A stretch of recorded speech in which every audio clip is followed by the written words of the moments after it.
കഴിഞ്ഞ മാസം മലയാളത്തിൽ നിന്ന് തിയേറ്ററിലൂടെ പുറത്തിറങ്ങുകയും ഇപ്പോൾ ജിയോ ഹോട്ട്സ്റ്റാറിലൂടെ പുറത്തിറങ്ങിയ ഏറ്റവും പുതിയ മലയാളം സിനിമയാണ് റോന്ത്. ഷാഹി കബീറാണ് ചിത്രം സംവിധാനം ചെയ്തിരിക്കുന്നത്. ദിലീഷ് പോത്തൻ, റോഷൻ എന്നിവരൊക്കെയാണ് കേന്ദ്ര കഥാപാത്രങ്ങളായിട്ട് വന്നിരിക്കുന്നത്. ഇപ്പോൾ ചിത്രം കണ്ടതിന് ശേഷമുള്ള എൻ്റെ ഒരു ഒപ്പീനിയനാണ്. ഒഡീഷയിൽ ചിത്രം റിലീസ് ഇല്ലാത്തതുകൊണ്ടാണ് എനിക്ക് തിയേറ്ററിൽ അന്ന് പോയി കാണാൻ സാധിച്ചില്ല. ഒരുപാട് നല്ല ഒപ്പീനിയൻസും കാര്യങ്ങളൊക്കെ ആ സമയത്ത് വന്നിരുന്നു. ബട്ട് നമുക്ക് വേറെ വഴിയില്ലാത്തതുകൊണ്ട് OTT വേണ്ടി വെയിറ്റ് ചെയ്തു. റിലീസായി, സിനിമ കണ്ടു. എൻ്റെ പേര് അഭിജിത്ത് വിശ്വനാഥ്. നമ്മുടെ ചാനൽ ആദ്യമായിട്ടാണ് നിങ്ങൾ കാണുന്നതെങ്കിൽ സബ്സ്ക്രൈബ് ചെയ്യുക, തൊട്ടടുത്തുള്ള ബെല്ലൈക്കൻ കൂടി എനേബിൾ ചെയ്യുക. നമുക്ക് നേരെ റിവ്യൂയിലേക്ക് കിടക്കാം.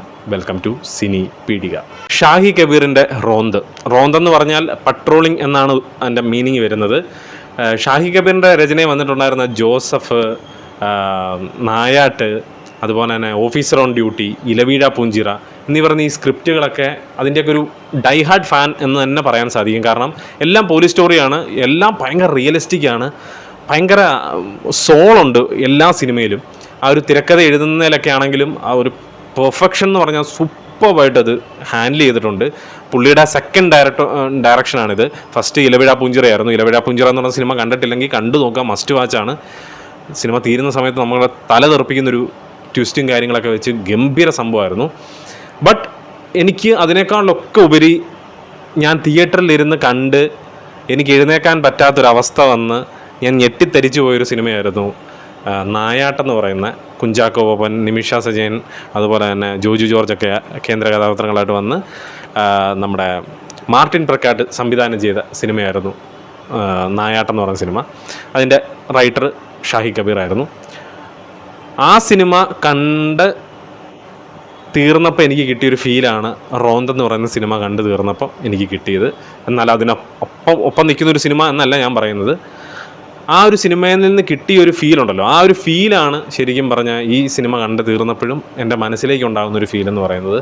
മികച്ച രീതിയിൽ എഴുതപ്പെട്ട ഒരു പോലീസുകാർ ഒരു നൈറ്റ് പട്രോളിങ്ങിന് പോയാൽ, ഒരു കുഴപ്പം പിടിച്ചൊരു ദിവസത്തിൽ നൈറ്റ് പെട്രോളിങ്ങിന് പോയാൽ ഉണ്ടാകുന്ന വികാസമായ കാര്യങ്ങൾ മുഴുവൻ കൃത്യമായിട്ട് രേഖപ്പെടുത്തിക്കൊണ്ട് കാണിക്കുന്ന ഒരു സോൾഫുൾ അല്ലെങ്കിൽ ഒരു മീനിങ് ഫുൾ സിനിമ തന്നെയാണ് റോന്തെന്ന് പറയുന്നത്. നമ്മുടെ ഡെയിലി ലൈഫിൽ നമ്മുടെ നാട്ടിലൊക്കെ നടക്കുന്ന ഓരോ ഒറിജിനൽ കണ്ടൻ്റായിട്ടുള്ള കാര്യങ്ങളെ ആസ്പദമാക്കി ഭയങ്കര ലൈവാക്കി ഭയങ്കര രസത്തോടു കൂടി, എനിക്കൊന്ന് 2 മണിക്കൂർ മറ്റോ ഉള്ളു സിനിമ. സൂപ്പർ, ഒരു സമയം പോയതുപോലും അറിഞ്ഞില്ല. അതുപോലെ നമ്മളെ പിടിച്ച് ഹാൻഡിൽ ചെയ്യുന്നൊരു ഗംഭീര സിനിമയായിരുന്നു റോന്തെന്ന് പറയുന്നത്. എനിക്ക് പേഴ്സണലി ഭയങ്കര ഹാപ്പിയായി. പിന്നെ അതിനേക്കാൾ ഉപരി ഭയങ്കര ഒരു വാവ് ഫാക്ടർ തന്നെന്നാന്ന് ചോദിച്ചാൽ, ഇതിൻ്റെ ക്ലൈമാക്സിലേക്ക് വരുമ്പോൾ ഈ സിനിമ നടക്കുന്നൊരു ടൈം പീരീഡ് എന്ന് പറയുന്നത് നായാട്ടെന്ന് പറയുന്ന സിനിമ നടന്ന അതേ ടൈം പീരീഡ് ആണെന്ന് ഒരു കണക്ഷൻ അവരിവിടെ കൊടുത്തിട്ടുണ്ട്. അത് അൺഎക്സ്പെക്റ്റഡും ആയിരുന്നു. അത് ഭയങ്കര ഒരു കിക്ക് നൽകി. ഇത് നമ്മുടെ നാട്ടിൽ നടക്കുന്ന കഥയാടാ എന്ന് പറയുന്ന ഒരു സ്റ്റേറ്റ്മെൻറ്റാണ്, റൈറ്ററിൻ്റെ ഒരു സ്റ്റേറ്റ്മെൻ്റ് ആയിട്ടാണ് എനിക്കത് തോന്നിയത്.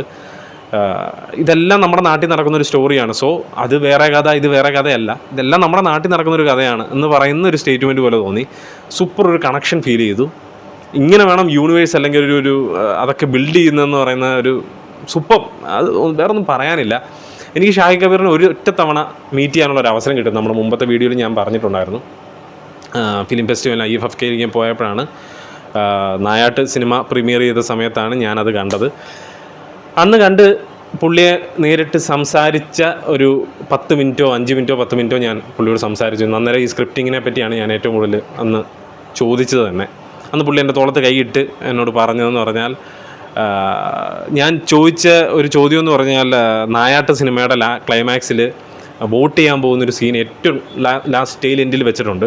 ഒരു അമ്മ വോട്ട് ചെയ്യാൻ പോകുന്നു, വോട്ടിംഗ് മെഷീനിലേക്ക് കൈ വെക്കുമ്പോൾ അതിൻ്റെ മുകളിൽ ഒരാൾ കൈ വെച്ചിട്ട് പ്രസ് ചെയ്യുന്നു. അപ്പം ആ ഒരു സാധനം എന്ന് പറഞ്ഞാൽ നമ്മളുടെ വോട്ടിംഗ് എന്ന് വെച്ചാൽ നമ്മുടെ ഫ്രീഡം പോലും മറ്റൊരാൾ ഡിസൈഡ് ചെയ്യുന്നു എന്നുള്ളൊരു സിംബോളിക്കലി കാണിച്ചൊരു സാധനമാണ്. ഞാൻ ചോദിച്ചു അതെങ്ങനെ എഴുതാൻ പറ്റി, അതെങ്ങനെ ചിന്തിച്ചെഴുതാൻ പറ്റിയെന്ന് ചോദിച്ചു. അപ്പോൾ പുള്ളി തോന്നുന്നത് നമ്മൾ കൂടുതൽ ലോജിക്കിലേക്ക് പോവാതെ റിയൽ കാര്യം എന്താണെന്നൊന്നും അനലൈസ് ചെയ്ത് കഴിഞ്ഞാൽ മനസ്സിലാവും. കൂടുതൽ ഇതങ്ങനെയല്ലേ, ഇതെങ്ങനെയല്ലേ എന്നൊക്കെ നമ്മൾ ആലോചിച്ച് പോയി കഴിഞ്ഞാലാണ് ഇങ്ങനത്തെ ഉള്ള കാര്യങ്ങളൊന്നും മനസ്സിലാകാതെ വരുന്നത്. ശരിക്കും നമ്മുടെ നാട്ടിൽ എന്താണ് സംഭവിക്കുന്നതെന്ന് ജസ്റ്റ് ഒന്ന് തിങ്ക് ചെയ്താൽ സിമ്പിളായിട്ട് എഴുതാൻ പറ്റുമെന്ന് പറഞ്ഞു. പുള്ളി അത്രയും ഗംഭീരമായിട്ട് എഴുതി വെച്ച സാധനത്തിനെ പുള്ളി അത്ര സിമ്പിളായിട്ടാണ് പറഞ്ഞു തന്നെ. ഇനി ഭയങ്കര അന്ന് അതുവരെ പുള്ളിയോടൊരു ഇഷ്ടം മാത്രമായിരുന്നു, അന്ന് ഡൈ ഹാർഡ് ഫാനായി. സാർ ഇത് കാണുന്നുണ്ടെങ്കിൽ ഐ ലവ് യു സാർ, വേറൊന്നും പറയാനില്ല. സൂപ്പറായിട്ടുണ്ട് റോന്ത് എന്ന് പറയുന്ന സിനിമ. താല്പര്യമുള്ളവരെല്ലാവരും കണ്ടു നോക്കുക. ഭയങ്കര ഇൻട്രസ്റ്റിംഗ് ആയിട്ടുള്ള, നമ്മുടെ നാട്ടിൽ ലൈവായിട്ട് നടക്കുന്ന കാര്യങ്ങൾ എന്തൊക്കെയാണെന്നുള്ളത് മനസ്സിലാക്കാൻ കഴിയുന്ന, എന്നാൽ ഒരു സിറ്റുവേഷൻസ് വരുമ്പോൾ ഓരോ പോലീസുകാരുടെ ലൈഫിലുണ്ടാകുന്ന ചേഞ്ചസ് എന്താണെന്ന് മനസ്സിലാക്കാൻ, അവരനുഭവിക്കുന്ന ടെൻഷന്, പ്രഷർ, കാര്യങ്ങളൊക്കെ എന്തൊക്കെയാണെന്ന് മനസ്സിലാക്കാൻ, അവരെടുക്കുന്ന എഫേർട്ടുകൾ, അവർക്ക് ഉള്ള ടോർച്ചറും ടെൻഷനും ഉണ്ടല്ലോ, അതെന്താണെന്ന് മനസ്സിലാക്കാൻ കാണാൻ പറ്റിയ ഒരു സിനിമ തന്നെയാണ് റോന്ത് എന്ന് പറയുന്നത്. കണ്ടു നോക്കുക. ജിയോ ഹോട്ട്സ്റ്റാറിൽ അവൈലബിൾ ആണ്, ഫ്രീ ആണ്, കയറി കണ്ടു നോക്കുക. ഇത്രേ പറയാനുള്ളൂ. ഓൾറെഡി സിനിമ കണ്ടിട്ടുള്ളവരുണ്ടെങ്കിൽ നിങ്ങളുടെ അഭിപ്രായം കമൻറ്റ് ബോക്സിൽ രേഖപ്പെടുത്തുക. ബാക്കിയുള്ളവർക്ക് കൂടി ഒരു പ്രചോദനമാകട്ടെ. വീഡിയോ ഇഷ്ടപ്പെട്ടിട്ടുണ്ടെങ്കിൽ നിങ്ങളുടെ അഭിപ്രായം കമൻറ്റ് ബോക്സിൽ രേഖപ്പെടുത്തുക. ലൈക്ക് ചെയ്യുക, കമൻറ്റ് ചെയ്യുക, സബ്സ്ക്രൈബ് ചെയ്യുക. താല്പര്യമുള്ളവർക്ക് ഷെയർ ചെയ്ത് കൊടുക്കുക. അടുത്തൊരു വീഡിയോ ആയിട്ട് വരുന്നവരെ പീസ് ഔട്ട്.